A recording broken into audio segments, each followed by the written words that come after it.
Coffee, তুমি কিন্তু আমার সাথে অনেক সুন্দর মানাও। আমাদের একসাথে মিশলে সবাই পছন্দ করে। আমি তোমাকে ভালোবাসি। হ্যাঁ, আমিও তোমাকে ভালোবাসি। দেখো কফি, আমি কিন্তু অনেক মিষ্টি, আমার সাথেই তোমাকে সবচেয়ে ভালো মানায়। আমি তোমাকে ভালোবাসি। হ্যাঁ, তোমার মিষ্টির জন্যই তো আমি তোমাকে ভালোবাসি। কফি আমার সাথে পারফেক্ট। না, কফি আমার সাথে বেশি মানায়। তোমরা দুজনেই স্পেশাল।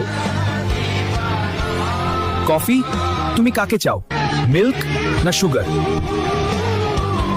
আমি কিছু বুঝতে পারছি না। দুজনেই আমার জন্য স্পেশাল। এই সিদ্ধান্ত এত সহজ না। আমি থাকতে কফি অন্য কাউকে বেছে নেবে? কফি তো সারা রাত আমার সাথেই জেগে থাকে। আমি তোমার অপেক্ষায় ছিলাম। আমি শুধু তোমাকেই ভালোবাসি।